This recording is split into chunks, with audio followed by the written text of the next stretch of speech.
हिमालय की पावन और शांत पर्वत श्रृंखलाओं में एक समय राजा हिमवान और रानी मैना का राज्य था। उनके यहाँ एक कन्या ने जन्म लिया जिनका नाम था पार्वती। यह वही आत्मा थी जो पूर्व जन्म में सती के रूप में भगवान शिव की अर्धांगिनी थी। सती ने पिता दक्ष के यज्ञ में आत्मदाह कर लिया था और उसी वियोग में शिव गहन तपस्या में लीन हो गए थे। पार्वती बचपन से ही भगवान शिव के प्रति अनन्य प्रेम और भक्ति रखती थी। वे जानती थी कि शिव ही उनके जीवन के स्वामी हैं। नारद मुनि ने एक दिन राजा हिमवान से कहा कि उनकी पुत्री पार्वती ही शिव को पुनः गृहस्थ जीवन में लाने वाली है। ये सुनकर पार्वती का संकल्प और भी दृढ़ हो गया। भगवान शिव तपस्या में इतने लीन थे कि संसार से उनका कोई संबंध न रहा।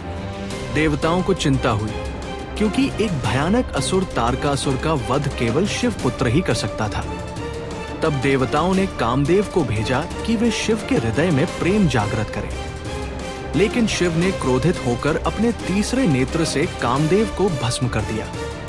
इसके बाद पार्वती ने स्वयं कठोर तपस्या करने का निश्चय किया। उन्होंने वर्षों तक हिमालय में घोर तप किया, फल फूल त्याग दिए, केवल पत्तों पर जीवन यापन किया, फिर वह भी छोड़ दिया। उनकी तपस्या इतनी प्रबल थी कि स्वयं शिव को भी उसकी शक्ति का आभास होने लगा। शिव ने पार्वती की परीक्षा लेने के लिए एक वृद्ध ब्राह्मण का रूप धारण किया और उनकी तपस्या को व्यर्थ बताने लगे। उन्होंने शिव की निंदा की, पर पार्वती अडिग रही। उन्होंने दृढ़ स्वर में कहा, मेरे लिए शिव ही सर्वस्व है। यह सुनकर शिव प्रसन्न हो गए और अपने वास्तविक स्वरूप में प्रकट हुए।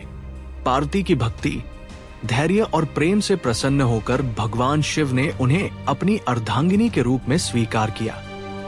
देवताओं, ऋषियों और समस्त प्रकृति की उपस्थिति में शिव पार्वती का दिव्य विवाह संपन्न हुआ। कैलाश पर्वत आनंद और उल्लास से भर उठा। शिव और पार्वती का ये मिलन केवल दो व्यक्तियों का नहीं, बल्कि तप और प्रेम, वैराग्य और गृहस्थ, शक्ति और शिव का पवित्र संगम था।